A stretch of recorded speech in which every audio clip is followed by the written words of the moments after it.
हाँ भाई, तो कहाँ तक पहुंचे? सेबी तक पहुंच गए थे क्या हम लोग? क्या है सेबी? तो सेब की बहन। और क्या काम है सेबी का? हेडक्वार्टर कहाँ है सेबी का?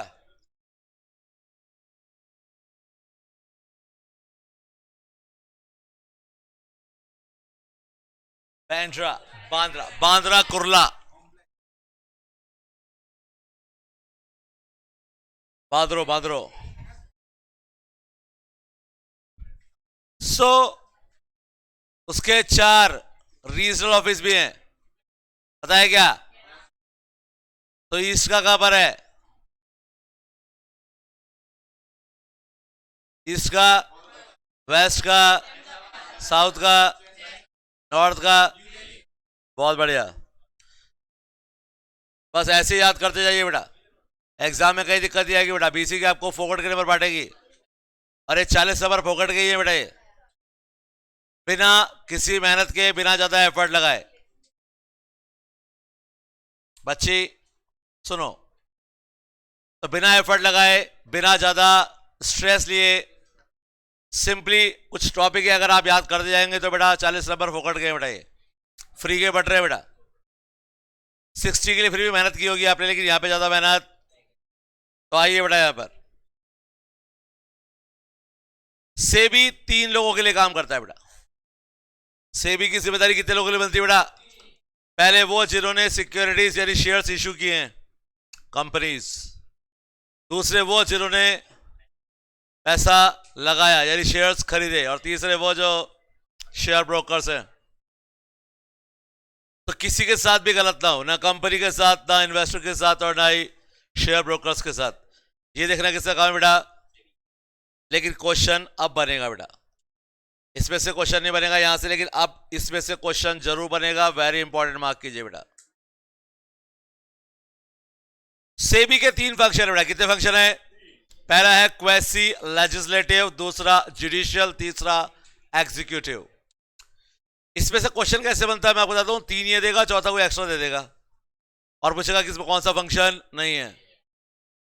जैसे कि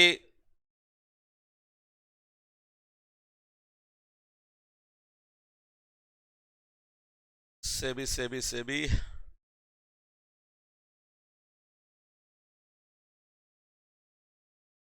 बेटा, जो क्वेश्चन ढूंढ रहे हो तो मिले बेटा। सेबी तो सारे क्वेश्चंस में ही है बेटा, बहुत सारे क्वेश्चन। ये रहा 17th क्वेश्चन। देखा कितना आसान है, क्योंकि अभी भी पढ़ाई है ताजा ताजा गरम गरम। बस गरम गरम समोसे की तरह गरम गरम टॉपिक है बेटा। और यहां पर आप जानते हैं कि लेजिस्लेटिव होता है, जुडिशियल होता है, एग्जीक्यूटिव होता है, लेकिन प्रोफेशनल। तो 1 नंबर और पक्का किया बेटा आप लोगों ने। शक तो बेटा बहुत है बेटा, क्योंकि क्या अभी तो याद है इनको, लेकिन कब तक याद रहेगा? कल तक भी याद रह जाए तो बहुत बड़ी बात है भाई साहब।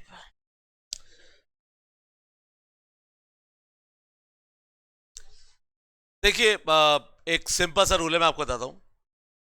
साइंस से कहता है कि जो चीज हमने आज पढ़ी है वो हमें 1 वीक तक याद रहती है, 7 दिन। ये क्योंकि इंसान का ब्रेन 2 पार्ट में डिवाइडेड है, एक लेफ्ट और एक राइट है। सबसे बढ़िया ब्रेन है लेफ्ट। वहां पर जो चीज जाती है परमानेंट से हो जाती है बेटा। जैसे आप अपना नाम कभी नहीं भूलते, भूलते हो क्या? कई लोग अपने हाथ पे नाम लिखवा लेते हैं, वो भूल जाते हैं कभी कभी। इससे हाथ पे लिखवा लेते हैं, तुम्हारा नाम क्या? रुजा, रामलाल।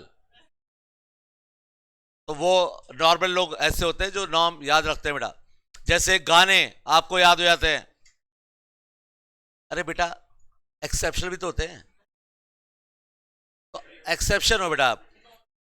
नॉर्मली, हाँ, नॉर्मल इंसान जो होते हैं ना, उनको गाने याद हो जाते हैं। अरे फेवरेट गाने एक दो तो होते ही होते हैं, कईयों की तो पूरी लिस्ट होती है, लेकिन कईयों की एक दो। चलो अभी गाना गाने के लिए बोलेंगे, पूरा गाना का यहाँ पे गा देगा बच्चा हमारा। कौन है सिंगर, कौन है सिंगर? तो आस्था अपने अपनी कला की अभिव्यक्ति करो बेटा, कला को। तो अभिव्यक्ति में जाके अपने जो कला है आपकी उसको अभिव्यक्त करना बेटा आप। तो बड़ा सिंपल सी बात है, गाने क्यों याद रह जाते हैं? क्योंकि लेफ्ट ब्रेन में होते हैं। मूवीज की स्टोरी क्यों याद रह जाती है? क्योंकि लेफ्ट ब्रेन में जो चीजें हमारे माइंड को इंटरेस्टिंग लगती हैं वो लेफ्ट ब्रेन में जाती है बेटा। और ये पढ़ाई एक ऐसी चीज है जो कभी इंटरेस्टिंग थी ही नहीं बेटा, इससे हो जाती है राइट में, वो होती है हमारी शॉर्ट टर्म मेमोरी। उसका रूल ये है कि अगर आज आपने पढ़ा है तो एक वीक तक याद रहेगी, और एक वीक में अगर आपने उसको रिवाइज किया तो वो 30 दिन तक आपकी मेमोरी में रहेगी, इससे ज्यादा मेमोरी नहीं है बेटा वो। नेक्स्ट 30 डेज के लिए याद करना है तो महीने में एक बार उस चीज का रिवीजन होना जरूरी है। यानी आज अगर मैंने टॉपिक पढ़ा है और एक वीक के अंदर आपने उसका रिवीजन कर लिया, घर जाके दोबारा पढ़ लिया, देख लिया 30 दिन, और नेक्स्ट 30 डे में आपने उसका एक रिवीजन और कर लिया तो नेक्स्ट 30 डेज, बस इतनी ही मेमोरी बेटा, राइट मेमोरी इतनी है बेटा हमारी। लेकिन लेफ्ट वाली जो होती है बेटा वो परमानेंट होती है बेटा। लेकिन परमानेंट मेमोरी तक जाने के लिए आपको इस चीज को इंटरेस्टिंग बनाना पड़ेगा, और पढ़ाई दुनिया में कभी इंटरेस्टिंग थी ही नहीं बेटा। कोई बात नहीं, नए एजुकेशन मिनिस्टर जो बनेंगे वो इसके ऊपर पूरे एफर्ट्स लगाएंगे और इसको इंटरेस्टिंग बनाएंगे बेटा, क्योंकि वो मैं ही होऊंगा बेटा। ठीक है बेटा। अरे पढ़ाई को इतना इंटरेस्टिंग बना देंगे ना, एक तो ना उसको बंद करो पहले, ये साइड में जो लाइट आती है यहाँ से।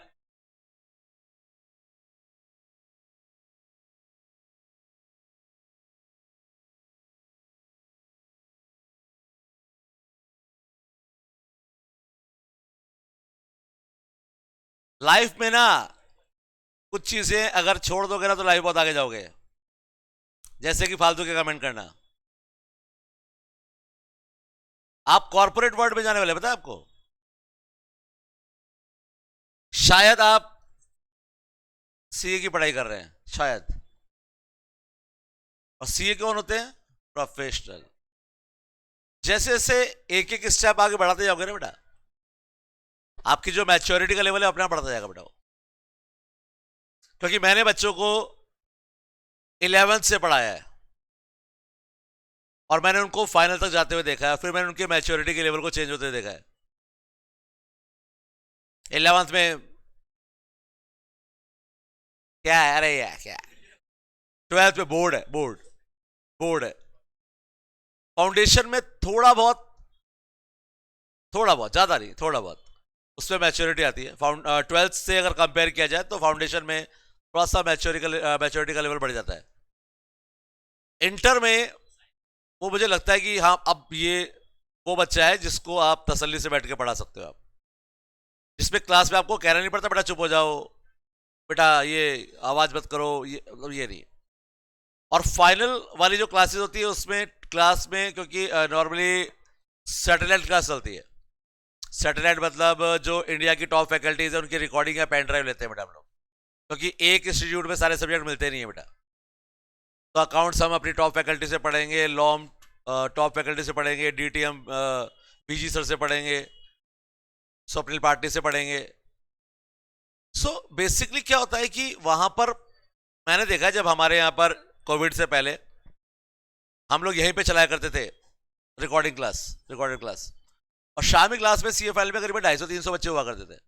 नीचे बेसमेंट, अब जो बंद पड़ा है ना, पहले ये बेसमेंट हमारा चालू था ये, और बेसमेंट में बड़े बड़े हॉल है, इसमें 200-250-300 बच्चे बैठ सकते हैं। क्लास में 250 बच्चे बैठे हुए, क्लास में एक भी टीचर नहीं है, एक भी टीचर नहीं है। क्लास पिन ड्रॉप साइलेंट है, सिर्फ स्क्रीन पे क्लास चल रही है। वो 250 बच्चे वहां बैठे होते थे, लेकिन पता चलता कि 250 बच्चे नीचे बैठे हैं।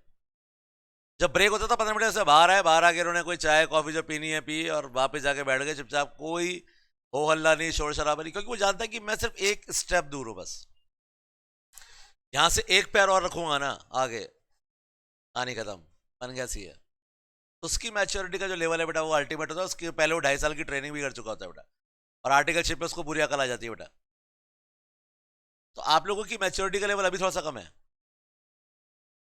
आई थिंक बहुत ज्यादा कम है, पर ये हो जाएगा।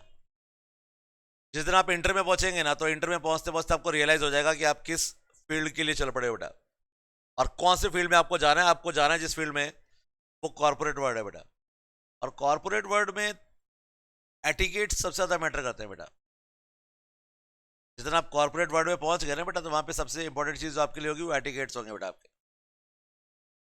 वहां पर वही आदमी चल सकता है और वही आदमी आगे बढ़ सकता है जिसमें एटिकेट्स होते हैं, जिसमें एटीट्यूड होता है ना, वो घर जाता है बेटा अपने।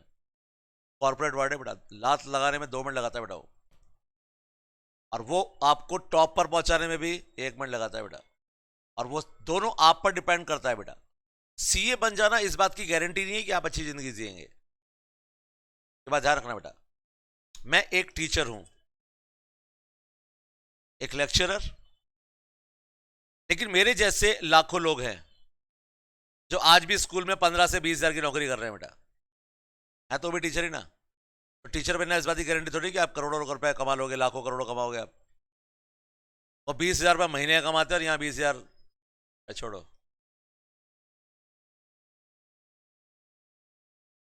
तो मुद्दा ये है कि बेटा टीचर बन जाना या सीए बन जाना इस बात की गारंटी नहीं है कि आप करोड़ों रुपए कमा लेंगे आप। मैटर ये कर रहा है कि आप किस लेवल पे तैयारी करके जा रहे हैं, आपकी तैयारी किस लेवल की है, आप कंपनी को क्या प्रॉफिट दे सकते हैं। अगर मैं आज इंस्टीट्यूट को साल का 2-4 करोड़ रुपए कमा के देता हूं, तब जाके मुझे थोड़ा बहुत पैसा मिलता है, लेकिन उसके लिए पहले मैं 2-4 करोड़ रुपए इनको कमा के देता हूं साल का। तो वो 2-4 करोड़ मैं इनको कमा के देता हूं, तब जाके मुझे जो मेरे हिस्से का मिलना है वो मिलता है बेटा। और जिस साल वो बेटर होता है उस साल हमारा पेमेंट बढ़ जाता है। सेम आपके साथ है बेटा, आप कंपनी में एज सी अपॉइंट हो चुके हैं, कंपनी ने आपको पैकेज दे दिया, 20 लाख का 25 लाख का पैकेज मिल जाएगा, स्टार्टिंग पैकेज 18 लाख का मिल रहा है अभी। तो 17-18 लाख रुपए मैटर नहीं कर रहा, 17-18 लाख रुपए तो आपको प्रेशर जब आप होंगे, जब सीए बनेंगे उस टाइम ही मिल जाएगा आपको। कम से कम 17-18 लाख का पैकेज आपको मिलेगा स्टार्टिंग में एमएनसीज में। लेकिन इस 18 लाख को 1 करोड़ 80 लाख पर पहुंचाना आपकी जिम्मेदारी है, और उसके बाद इसी को 18 करोड़ पहुंचाने की जिम्मेदारी भी आपकी है। और वो इतना आसान नहीं है बेटा। आपने कंपनी को 200 करोड़ का प्रॉफिट पहुंचाया रहा, कंपनी आपको 18 करोड़ पर ले जाने में 1 मिनट लगाएगी बेटा, लेकिन उसके लिए आपको एफर्ट लगाने पड़ेंगे बेटा, सिंसियर हो जाइए बेटा। ये चीज जो आपको सिखा रहा हूं ना बेटा, ये आपकी लाइफ में बहुत काम आएगी आपके, क्योंकि मैं कॉर्पोरेट वर्ल्ड के साथ बहुत क्लोजली जुड़ा हुआ हूं बेटा। हमारे घर के काफी लोग हैं कॉर्पोरेट वर्ल्ड, और वो लोग कैसे जिंदगी जीते हैं मुझे पता है बेटा। आपको छुट्टी चाहिए होती है, छुट्टी की इच्छा होती है, छुट्टी मिलनी नहीं चाहिए, नो छुट्टी, काम करूंगा मैं, क्योंकि आपकी बार मैंने टारगेट पूरा किया ना, तो टारगेट पूरा करने के रिजल्ट्स क्या होते हैं ना, वो हम जानते हैं बेटा। हमारे रिलेटिव ही है, यहीं पे किसी एमएनसी में जॉब करते हैं अपने गुड़गांव में। उनका टारगेट था साल का करीबन कुछ 1.5-2 करोड़ रुपए का, वो उन्होंने पूरा किया टारगेट। अभी उनको कार गिफ्ट किया उन्होंने, होंडा सिटी कंपनी ने। सीधा टारगेट पूरा हुआ, ये लो होंडा सिटी, जाओ मजे करो। वो होता है कॉर्पोरेट वर्ल्ड। उनके पास करोड़ों रुपए, उनको फर्क नहीं पड़ता बेटा। 15-20 लाख रुपए खर्च कर देना उनके लिए बड़ी बात नहीं, अपने लिए बड़ी बात है, उसके लिए बड़ी बात है, उसको होंडा सिटी मिली, वो कुछ और था बढ़िया यार, फोकट की गाड़ी मिल गई अपन को। मैंने कहा बेटा फोकट की गाड़ी नहीं है, इसके लिए आपने क्या लगाया एफर्ट। थोड़ा सा सिंसियर हो जाओगे ना, और थोड़ा सा लाइफ को सुधारोगे ना, क्या कि ये सब बातें 11-12 तक बहुत अच्छी लगती है बेटा, हंसी मजाक, लेकिन अब थोड़ा सीरियस हो जाओ बेटा। अब टाइम आ गया सीरियस होने का, 2 महीने बचे आपके पास, पता है आपको। 2 महीने बाद अगर फाउंडेशन के एग्जाम अच्छे हुए ना, तो जनवरी में इंटरव्यू में बैठने को मिलेगा, नहीं तो फाउंडेशन फिर में एग्जाम देना पड़ेगा। तो बेटा मुद्दा यह है कि इस दिसंबर में आपको फाउंडेशन क्लियर करना है, और अगले दिसंबर में इंटर। टारगेट ये बना के चलो कि नेक्स्ट दिसंबर मतलब 24 जनवरी या फरवरी 24 में जब रिजल्ट आए, तो आपकी आर्टिकलशिप स्टार्ट होनी चाहिए, और ये आपका टारगेट होना चाहिए। बस टारगेट को अचीव करने की थोड़ी सी मेहनत करनी पड़ेगी बेटा, करेंगे बेटा मेहनत। तो कितने बेटा इसके काम, कितने काम है बेटा, कौन कौन से बेटा, कौन सा बेटा, कौन सा बेटा, सीरियस हो गए मेरे बच्चे, पर जरूरी है बेटा, जरूरी, आपके भले के लिए कह रहा हूं बेटा, क्योंकि आप सीए बनेंगे, आप करोड़ों कमाएंगे, उससे मुझे कोई बेनिफिट नहीं है बेटा, लेकिन आप यहां पर हैं तो हमारी जिम्मेदारी है बेटा, तो आपको सही रास्ता दिखाना मेरा काम है, और वो दुनिया जिसमें आप जाने वाले हो उसके बारे में बताना वो जरूरी है बेटा। पैसा बरसता है बेटा, कॉर्पोरेट वर्ल्ड में पैसा बरसता है, बस कमाने वाला चाहिए बेटा। उस पैसे को आप कितना कमा सकते हो, कितना आप उसको बटोर सकते हो ना बेटा, वो आपके ऊपर डिपेंड करता है बेटा। तो जो लोग ये सोच रहे हैं कि मैं तो सीए बन जाऊंगा और काम खत्म, नहीं बेटा, सीए बनने के बाद काम शुरू होगा बेटा। सीए तक पहुंचना तो एक सिंपल सी बात है बेटा, मेन टारगेट है उससे आगे बढ़ना। क्लियर है बेटा? तो मेहनत करेंगे आप लोग, तो पक्का दिखेंगे मुझे आप जनवरी में, इंटर में, ऐसा लगता है आप लोगों को? तो मेहनत कीजिए बेटा उसके लिए। चलिए, आपके लिए 2 क्वेश्चन और आ गए बेटा, 3, एक क्वेश्चन तो ये हो गया, बता दोगे ना चौथा कौन सा है? 3 फंक्शन बता दिए बेटा, चौथा कौन सा है ढूंढ लोगे? गुड। अगला क्वेश्चन ये बनता है कि हमने इसको बहुत पावरफुल बना दिया, लेजिस्लेटिव, जुडिशियल, एग्जीक्यूटिव, सारी पावर दे दी हमने उसको, लेकिन इसके अगेंस्ट आप अपील कर सकते हैं कि नहीं कर सकते? तो आंसर है यस। अकाउंटेबिलिटी रहनी चाहिए, जवाबदेही रहनी चाहिए भैया, ऐसे किसी को तो बनाओ कि जिसको जवाबदेही ना हो। तो यहां पर इसके लिए पहली अपील की जा सकती है सिक्योरिटी अपील ट्रिब्यूनल में। तो एग्जाम में क्वेश्चन ये नहीं आएगा कि इसके अगेंस्ट अपील कहां हो सकती है, इसके अगेंस्ट फर्स्ट अपील कहां होगी, क्वेश्चन ये आएगा बेटा। तो फर्स्ट अपील कहां कर सकते हो बेटा? Security appeal tribunal, security appeal tribunal, यहां पे कर सकते हो बेटा। और यहां 3 लोगों का ट्रिब्यूनल है बेटा, कितने लोगों का? तो यहां से जो फैसला मिला अगर आप उसे सेटिस्फाई नहीं हुए तो बेटा फिर सेकंड, और उससे ऊपर इंडिया में कोई भी नहीं है बेटा। सुप्रीम कोर्ट का डिसीजन कोई बदल नहीं सकता सिवाय एक डिसीजन के, और वो डिसीजन है फांसी का। अगर किसी आदमी को फांसी की सजा मिली है तो प्रेसिडेंट को लिख सकता है कि भैया मेरी फांसी माफ कर दो। अब वो प्रेसिडेंट पे डिपेंड करता है, वो चाहे तो माफ कर सकते हैं, इसके अलावा सुप्रीम कोर्ट का कोई भी डिसीजन बदलने के राइट्स इसके पास, किसी के पास भी नहीं है। और एक ही सुप्रीम कोर्ट के भी सब सारे डिसीजन नहीं, सिर्फ एक डिसीजन चेंज कर सकते हैं प्रेसिडेंट, और वो क्या बेटा? अगर प्रेसिडेंट को लगे कि ये आदमी सही है, इसको फालतू फांसी पे चढ़ाया जा रहा है, तो उसकी सजा कम कर सकते हैं, माफ भी कर सकते हैं उसको। इतनी पावर प्रेसिडेंट के पास है। लेकिन प्रेसिडेंट की भी अकाउंटेबिलिटी है। अगर प्रेसिडेंट ने किसी आदमी को माफ कर दिया और अगर पार्लियामेंट को लगता है कि उन्होंने गलत किया, तो प्रेसिडेंट को पार्लियामेंट में जवाब देना पड़ेगा, और अगर जवाब से लोग सेटिस्फाई नहीं हुए तो रेजिग्नेशन भी देना पड़ेगा। यानी कि अकाउंटेबिलिटी हर जगह पर है, जवाब देना पड़ेगा कि आपने ऐसा क्यों किया। और इंडिया का एक रूल और भी है, फांसी एक ही बार लगा सकते हो आदमी को, है ना बेटा? 2 बार नहीं, तीसरी बार तो बिल्कुल भी नहीं। ऐसा रूल क्यों बनाया गया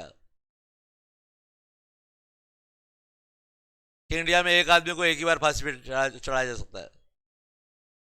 हाँ बेटा, क्या कर देते हैं? एनकाउंटर नहीं बेटा, रूल ये है कि अगर फांसी पे चढ़ाया गया, रस्सी टूट गई तो फिर माफ, माफ है। हाँ बेटा, हाँ भगवान ने जिंदगी दी है उसको, तो क्या ही कर सकता है बेटा, ऐसे में हम उसका कुछ नहीं बिगाड़ सकते बेटा। इंडिया में हुआ है बेटा ऐसा, ये शायद 56 से 57 की बात है, एक आदमी की फांसी का वो जो फंदा था खुल गया था, वो बच गया, उसको दोबारा नहीं चढ़ाया, घर भेज दिया उसको, जा जेल वेल नहीं होती बेटा उसको, भगवान ने माफ कर दिया ना उसको, जा बेटा घर जा, तेरी सजा माफ। यानी फांसी की सजा मिले, जल्लाद से सेटिंग कर लो, अगर 80 की लगाई हो। तो चलिए 2 अपील, पहली अपील कहां कर सकते हो बेटा? सिक्योरिटी अपील ट्रिब्यूनल, और वहां से अगर सेटिस्फाई नहीं हो तो पक्का। तो आइए यहां पर इसकी पावर्स है, लेकिन क्वेश्चन नहीं बनेगा बेटा, फिर भी पढ़ लो। ये बनाता है bylaws of stock exchange. Stock exchange के लिए बायलॉज बनाना, उसको अमेंडमेंट करना, उसमें अकाउंट चेक करना है स्टॉक एक्सचेंज के, जो आपके शेयर ब्रोकर है उनके अकाउंट चेक करना, और कंपनीज को ये पावर देना कि वो अपने शेयर्स को लिस्ट कर सके, लेकिन क्वेश्चन नहीं बनेगा। इसके बाद क्या बेटा हमारा क्या होता है? सीसीआई, कंपटीशन कमीशन ऑफ, और कंपटीशन दो होते हैं बेटा। कितने होते हैं कंपटीशन? पहला कंपटीशन कौन सा बेटा? और दूसरा बेटा डायरेक्ट में मैगडी का किससे है? कोका कोला का, पिज्जा हट का, कौन सा कंपटीशन है? और इनडायरेक्ट जैसे कि रेस्टोरेंट का कंपटीशन, रेस्टोरेंट से तो है ही है, लेकिन साथ ही साथ सुपरमार्केट से भी तो है, जहां पे क्या मिलता है? रेडी टू ईट मील्स, जैसे कि फ्रोजन। खाया कभी फ्रोजन पराठा आपने? आजकल तो सब्जी के पैकेट आते हैं, पता है आपको? थेपला अलग चीज है बेटा। बेसिकली ये जो सब्जी के पैकेट आते हैं उसमें आपको पैकेट एज इट इज गर्म पानी में रखना होता है। बस 15 मिनट गर्म पानी में उस पैकेट को रखो और फिर काटो और सब्जी तैयार है। बटर पनीर, शाही पनीर, सोया पनीर, मलाई कोफ्ता। बहुत किसको पड़ी है बेटा? पिज्जा खा रहे हो बेटा, वो अच्छा करता है बेटा। मोमोज, अजीनोमोटो, हाँ मोमोज भी होता है बेटा, खाने से कैंसर होता है उसको। मोमोज बनाते टाइम उसमें अजीनोमोटो डाला जाता है, एक तरह का नमक होता है, और उससे कैंसर होता है बेटा। बिल्कुल।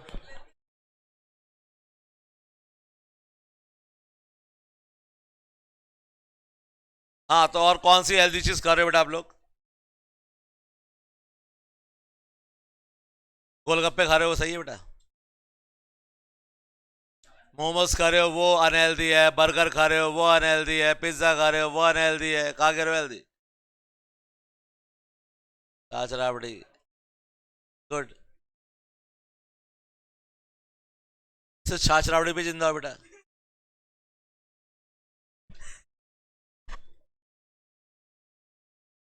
Ice cream, chocolate. नेहा, आइसक्रीम खाने से जुकाम होता है, चॉकलेट से शुगर।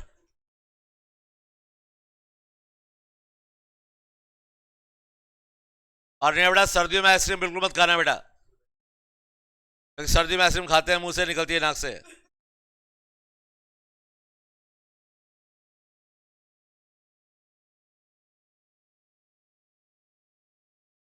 अगर हमारी कंट्री में फ्री और फेयर कंपटीशन हो, फ्री और, तो उसके फायदे क्या होते हैं?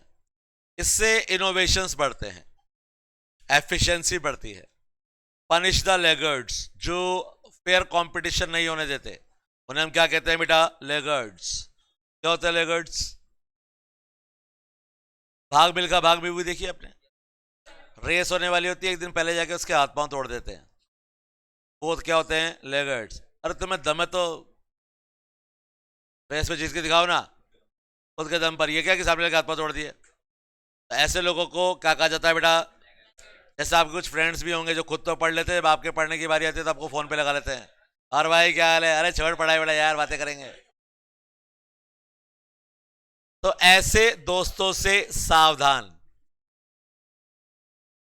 शाम होते फल का चल घूमने चलते हैं, खुद तो घूम लेगा, रात को बैठ के पढ़ लेगा और आपकी पढ़ाई खराब करेगा बेटा वो। तो कोई बोले ना अभिव्यक्ति गरबा में जाना है, हाँ खुद तो पढ़ लेते बेटा, दूसरों की पढ़ाई नाश कर देते बेटा। ऐसे लेगर्ड से बच के रहे बेटा आप लोग। इसके बाद बेटा चॉइस इंप्रूवमेंट होगा, क्वालिटी बढ़ेगी और आपकी कॉस्ट कम आएगी, और सोसाइटी में अवेलेबिलिटी ऑफ गुड्स आपकी एक्सेप्टेबल क्वालिटी और अफोर्डेबल प्राइस पर भी मिलेगी बेटा आपको। फायदा ही फायदा है कंपटीशन का। हाँ, इंपॉर्टेंट बात, यहां से कोई क्वेश्चन नहीं बनेगा बेटा, ठीक है? तो आइए आपके लिए पहला क्वेश्चन रेडी है बेटा। पहला क्वेश्चन है यहाँ पे, कंपटीशन एक्ट कब आया था? 2002। दूसरा क्वेश्चन है इसमें, अमेंडमेंट कब हुआ था? 2007।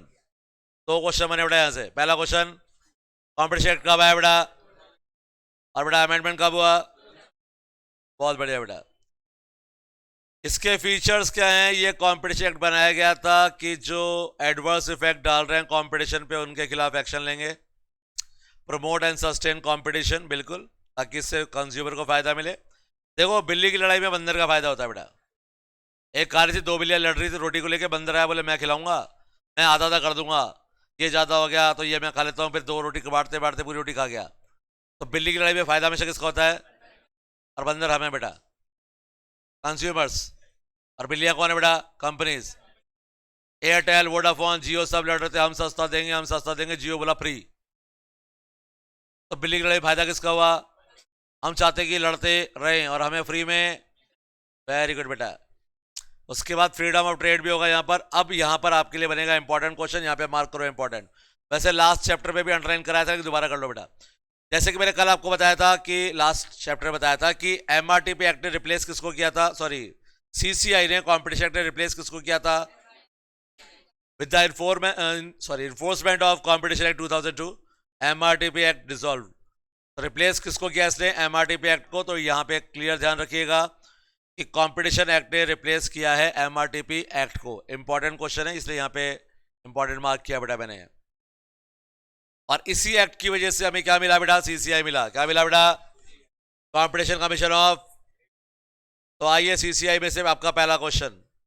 सीसीआई का एस्टेब्लिशमेंट हुआ था 14 अक्टूबर 2003। आने वाला बेटा इसका बर्थडे, अगले महीने बर्थडे इसका बेटा, 14 अक्टूबर को, 14 अक्टूबर 2003।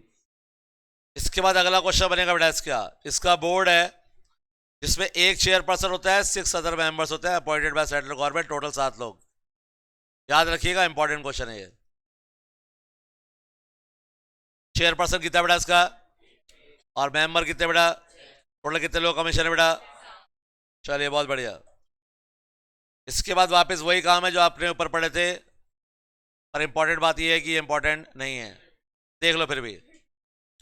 इसमें जो एडवर्स इफेक्ट डाल रहे हैं कंपटीशन में उनके आगे एक्शन लेंगे, सस्टेन करेंगे कंपटीशन को, कंज्यूमर के इंटरेस्ट को प्रोटेक्ट करेंगे, फ्रीडम ऑफ ट्रेड को फ्री करेंगे। इन क्वेश्चन नहीं आएंगे बस। हाँ, ये पॉइंट भी आप पढ़ सकते हो बेटा आपकी जानकारी के लिए, वैसे ऊपर जो पढ़ चुके हैं वही पॉइंट है।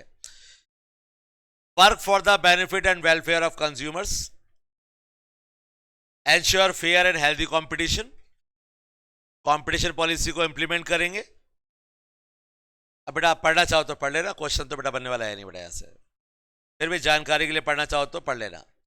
इसके बाद आ गया बेटा IRDAI, IR। तो पहला क्वेश्चन बेटा, इसका एक्ट आया था 1999 में। IRDAI एक्ट कब आया था भैया?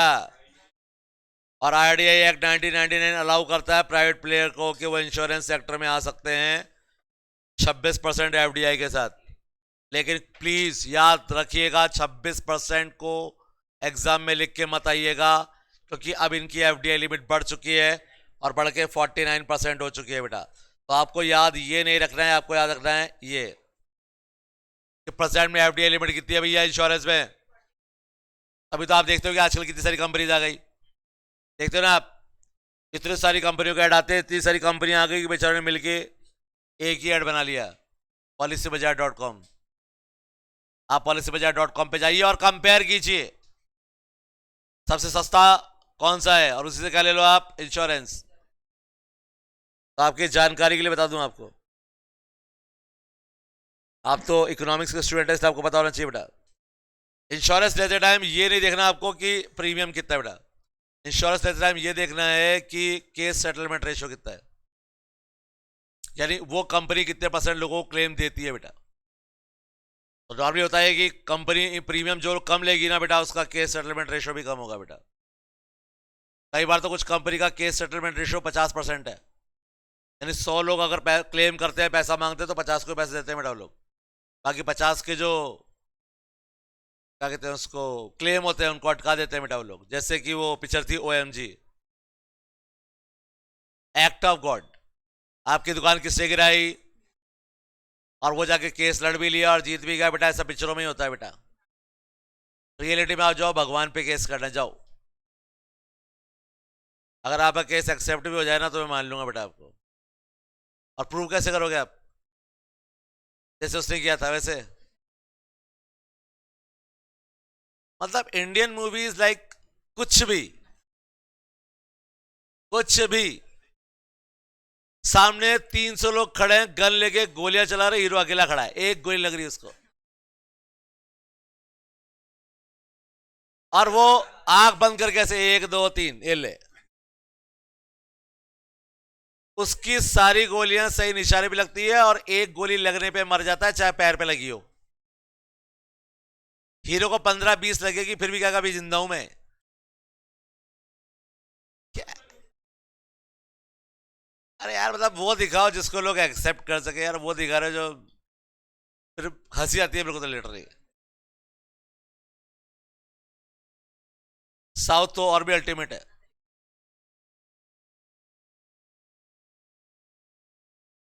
अरे वो तो चलो फिर भी हो सकता है उसमें बहुत सारी एनर्जी ताकत तो, लेकिन जो चीज इम्पॉसिबल है, इम्पॉसिबल।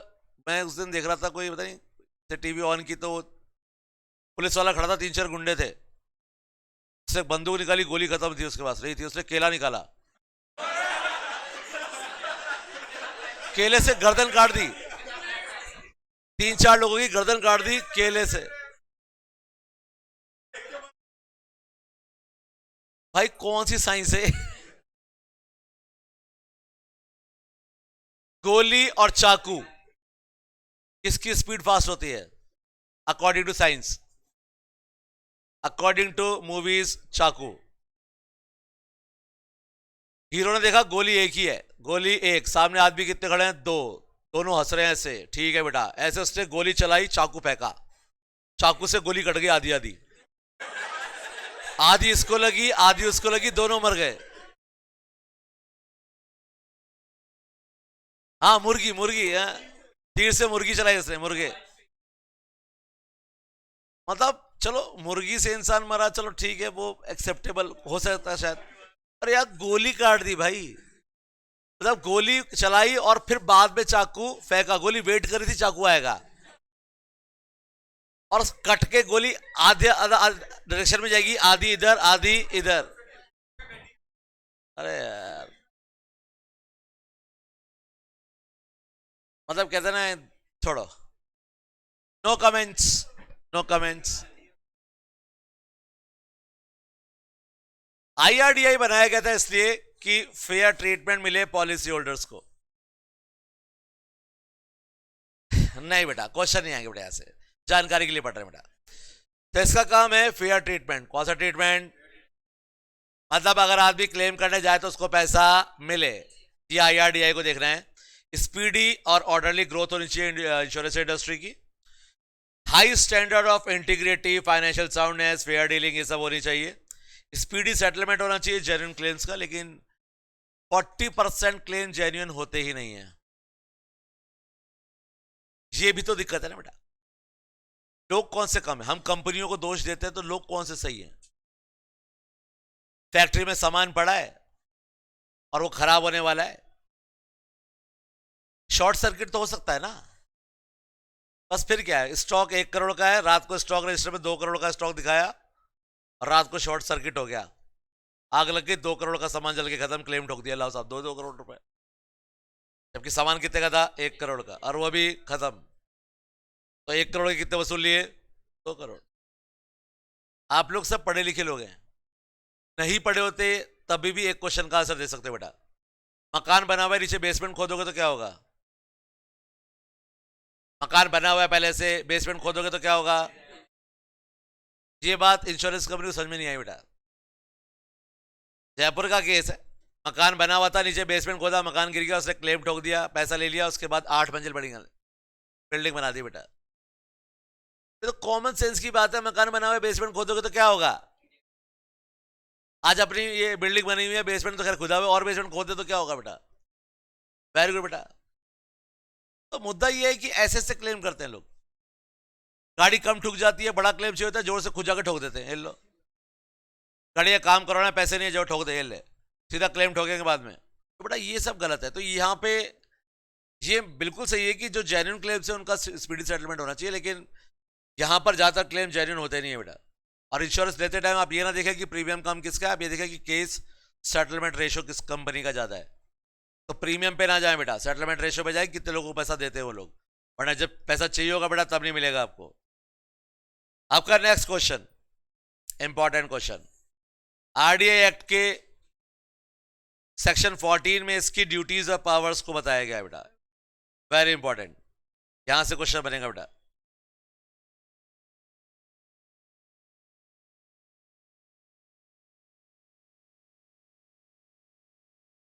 लास्ट में एक बार वापस, बेसिस पॉइंट अभी समझ में नहीं आया बेटा आपको। मैं आरबीआई हूं, मार्केट में रेट ऑफ इंटरेस्ट चल रही है 8%, कितने परसेंट बेटा, 8%।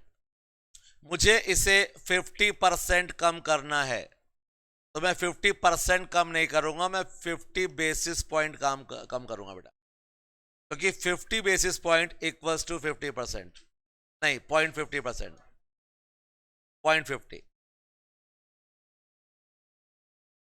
तो अब जो रेट है बेटा वो 7.5 हो जाएगी बेटा। 1% rate of interest is equal to 100 basis point, बस बेटा इतना ही मौली।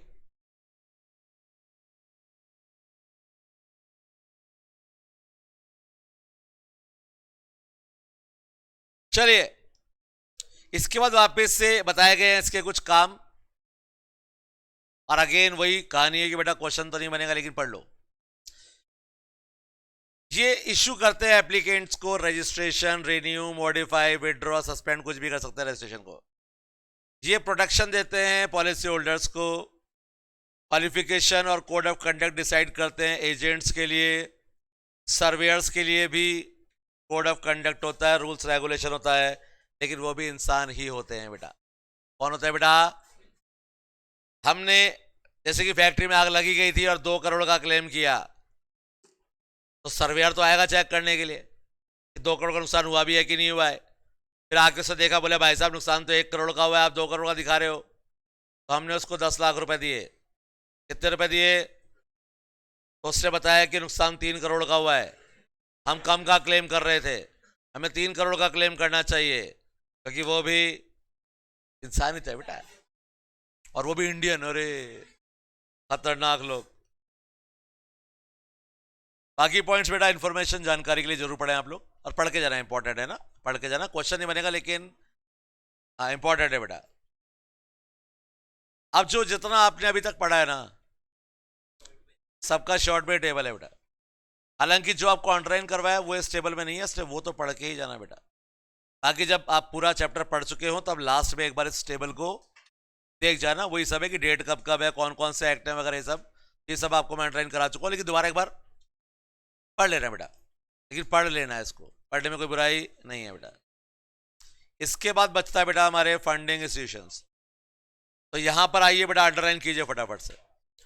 यहां पर पहला क्वेश्चन बनेगा, in India the genesis of development banking में be trace to the setting up of the industrial finance and finance corporation of India IFCI 1948। पहला question, IFCI कब आया भाई साहब, उसके बाद आया ICICI बैंक। याद है ICICI से पढ़ा था, मैंने आपको बताया था कि ये बेसिकली पहले क्रेडिट प्रोवाइड करने के लिए डेवलपमेंट बैंक था। कौन सा बैंक, डेवलपमेंट। 1955 में आया था, और साथ में आया था IDBI 1964 में। और बाद वाले दोनों डेवलपमेंट बैंक अब क्या बन चुका है बेटा, यहां पर दोनों IDBI और ICI दोनों बैंक क्या बन चुके हैं बेटा, कमर्शियल बैंक बन चुके हैं बेटा। और फिर आया हमारा प्यारा नाबार्ड। नाबार्ड का ईयर लिखा हुआ नहीं, आप लिख लेना 1982। नाबार्ड का जो ईयर है बेटा क्या है, 1982। National bank for agriculture and rural development is an apex development bank in India, headquarter at Mumbai and branches all over India. बेटा एग्रीकल्चर के लिए सबसे बड़ा बैंक यही है बेटा, इससे बड़ा कोई बैंक नहीं है बेटा। एग्रीकल्चर का लोन देने के लिए बारी है कि सबसे ऊपर कौन है बेटा, यस एपेक्स बैंक, इसलिए बेटा यहां पर। इसके बाद बेटा ये काम क्या करता है वो मुझे बताने की जरूरत आपको नहीं है। नाबार्ड बेसिकली डेवलपमेंट करता है cottage industry, small industry, village industry and other जो रूरल इंडस्ट्रीज है बेटा उनकी।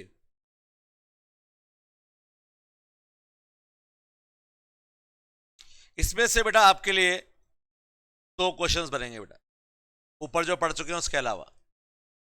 पहली बात तो है कि नाबार्ड कभी भी फाइनेंस नहीं करता है, ये हमेशा रीफाइनेंस करता है बेटा। दोनों में फर्क क्या मैं आपको बता दूं। नाबार्ड डायरेक्ट लोन प्रोवाइड नहीं करता है बेटा, नाबार्ड लोन देता है उन ऑर्गेनाइजेशंस को जो किसानों को लोन देते हैं बेटा, यानी रीजनल रूरल बैंक हो गए, कोऑपरेटिव सोसाइटी हो गई, ये पैसे देगा उनको और वो पैसे देंगे आगे। तो इसका काम है इनको पैसा देना, जो कोऑपरेटिव सोसाइटी है, रीजनल रूरल बैंक है, इनको पैसा देना और बाद में मॉनिटर करना कि वो पैसा सही जगह काम लग रहा है या नहीं लग रहा है।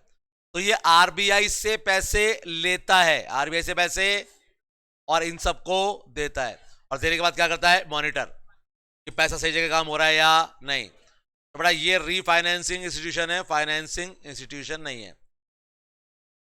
तो बेसिकली ये फाइनेंस नहीं, रीफाइनेंस का काम करता है, क्योंकि ये डायरेक्ट लोन नहीं देगा, ये लोन देगा इनको। अंडरलाइन कर लो, सबसे पहले लोन देगा ये state cooperative agriculture rural development bank को, स्टेट कोऑपरेटिव बैंक्स को, रीजनल रूरल बैंक्स को, कमर्शियल बैंक्स को and other financial institution approved by RBI, उनको देगा बेटा ये। लेकिन नाबार्ड का सबसे इंपॉर्टेंट जो क्वेश्चन है वो है SHG, SHG bank linkage programme, self help group. गांव की जो गरीब महिलाएं हैं बेटा, वो अपने माइक्रो फाइनेंस के लिए एसएचजी बनाती हैं, सेल्फ हेल्प ग्रुप बनाती है, इसको फंडिंग नॉर्मली नाबार्ड प्रोवाइड करता है बेटा।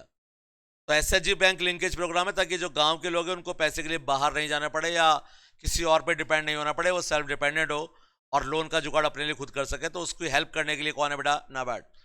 तो सबसे इंपॉर्टेंट क्वेश्चन एसएचजी पूछा जाता है नाबार्ड में से। अभी तक जितने क्वेश्चन पूछे गए ना, तो या तो हेडक्वार्टर पूछा गया है और या फिर ये पूछा गया है एसएचजी, इसके अलावा नाबार्ड में से कभी कोई क्वेश्चन पूछा नहीं गया।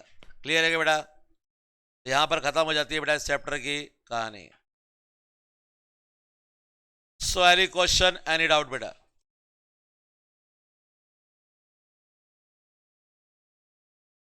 Any question, doubt? बिल्कुल बेटा, आराम से, नो प्रॉब्लम। आपको एक होमवर्क दे रहा हूं बेटा आज मैं। होमवर्क समझते हो? होमवर्क, हाँ, अरे वाह बेटा।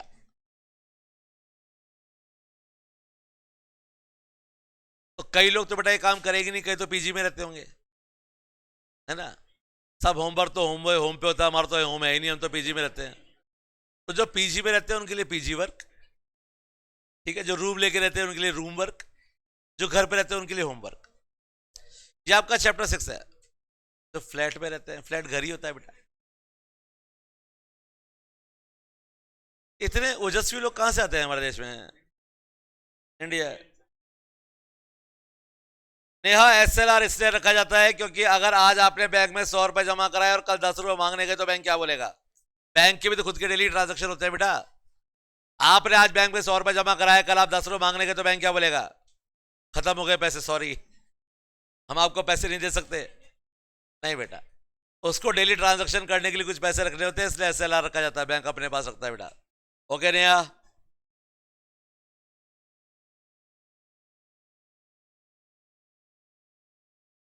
चलिए, समझ में आया तो अच्छी बात है बेटा, गुड। तो आपका होमवर्क, ये चैप्टर 6 है।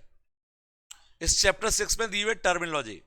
टर्मिनोलॉजी मतलब ये वर्ड है, सामने इसका मीनिंग है, then word meaning, word meaning, word meaning, word meaning, word meaning, word meaning, word meaning, word meaning, word meaning, word meaning, word meaning, word meaning.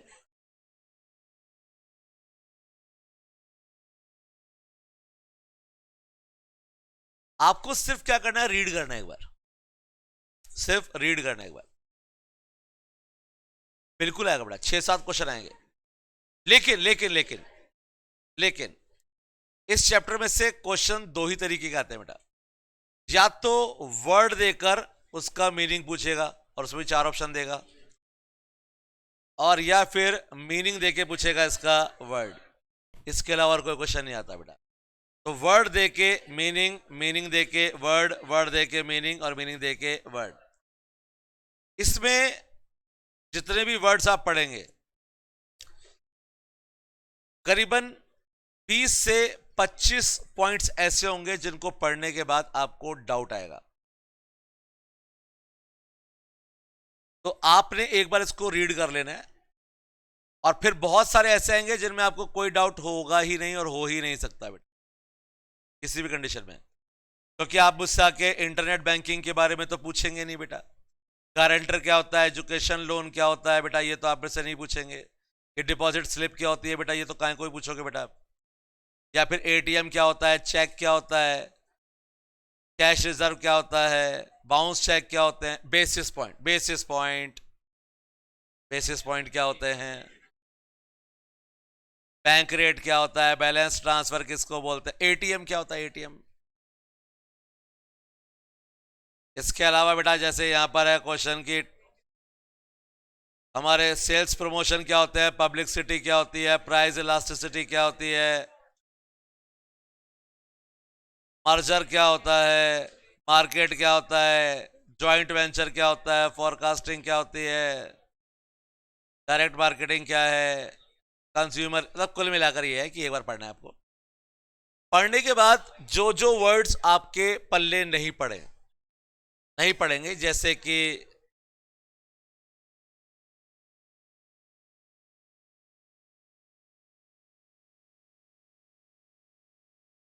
कई वर्ड होते हैं ऐसे जो समझ में शायद आपके ना भी आए, जैसे कि नीच मार्केटिंग,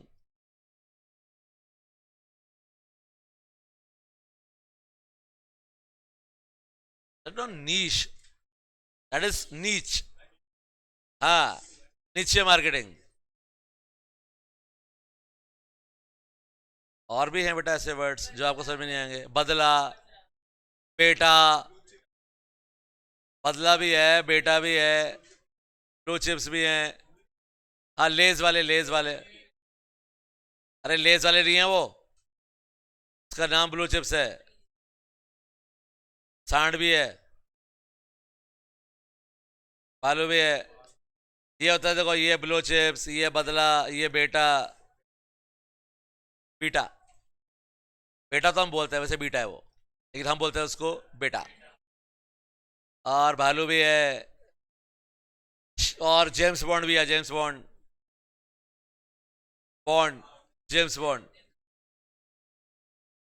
तो बेटा यही काम आपको करना है, और आपको हमने आज और कल तक का टाइम दिया बेटा।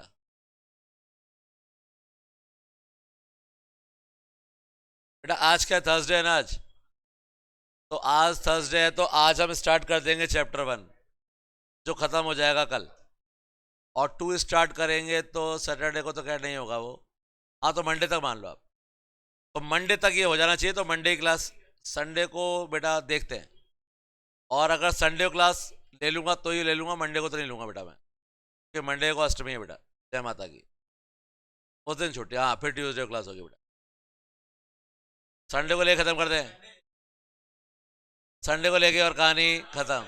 चलो ठीक है, डन बेटा, फिर तो ट्यूसडे तक वेट करना पड़ेगा, इससे बढ़िया पर फ्री होकर जाना आराम से संडे को,